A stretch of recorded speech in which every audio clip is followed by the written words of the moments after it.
देखिए, समाजवादी पार्टी जो है पीडीए के साथ साथ अब ब्राह्मणों को साधने भी जुट गई है। लेकिन अभी ओपी सिंह जी कह रहे थे कि आप ही के नेता हैं जो कि ब्राह्मणों को लेकर, भगवा को लेकर, सनातन को लेकर जहर उगलते रहते हैं। ऐसे में ब्राह्मणों को फिर समझाएंगे कैसे? अगड़ों को कैसे समझाएंगे फिर आप? उत्तर प्रदेश का ब्राह्मण समुदाय भारतीय जनता पार्टी और राष्ट्रीय स्वयंसेवक संघ से यह पूछता है कि मोहन भागवत जी ने किस हैसियत से यह कह दिया कि जातियां ब्राह्मणों ने बनाई थी और हिंदू धर्म ग्रंथों में फिर से पुनर्विवेचना की जानी चाहिए, उसकी समीक्षा की जानी चाहिए। यह पूरा ब्राह्मण समाज पूछ रहा है। अब आते हैं आज किसान दिवस पे। किसानों के मसीहा हमारे राजनीतिक मार्गदर्शक और भारत के प्रधानमंत्री चौधरी चरण सिंह जी को आपके माध्यम से उनकी जन्म जयंती पे शुभकामनाएं। चौधरी साहब को भारतीय जनता पार्टी ने बार बार धोखा दिया।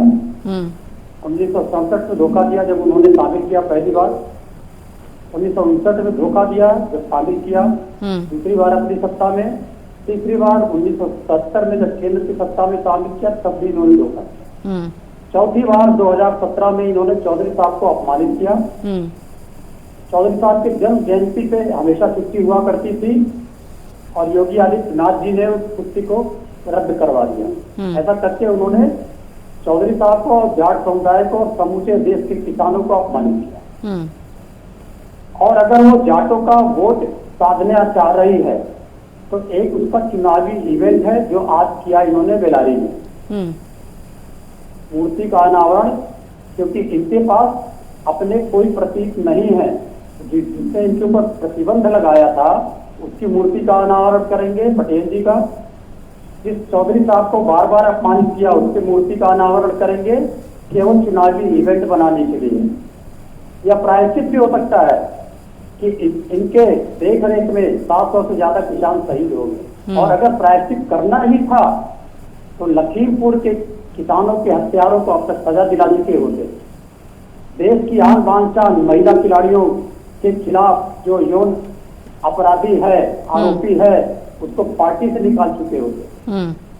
कुछ नहीं करते तो गन्ने की एमएसपी बढ़ा देते, और कुछ नहीं कर सकते थे तो किसानों की जिंदगी को नरक बना दिया है छुट्टा पशुओं ने, उससे निजात दिला दिए होते तो चौधरी साहब का सम्मान वास्तविक रूप से हो जाता। मैं स्पेशली जाट समुदाय की बात करूं तो जाट समुदाय मुख्य रूप से 3 चीजों पे आधारित है। खेती पे, सेना में नौकरी और कुश्ती।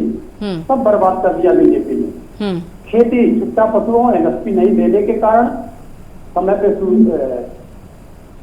बीज उपलब्ध नहीं होने के कारण, खाद नहीं होने के कारण और खरीद नहीं करने के कारण किसान बर्बाद है। सेना में नौकरी को बदल के इन्होंने अग्निवीर कर दिया, बच्चों को नौकरी नहीं मिल रही है पिछले 10 साल से। और कुश्ती का जो हाल किया वो पूरी दुनिया जानती है, भारत की नहीं, सब कुछ बर्बाद कर दिया है। अब एक राजनीतिक प्रतिनिधित्व की बात आती थी जाट समुदाय की।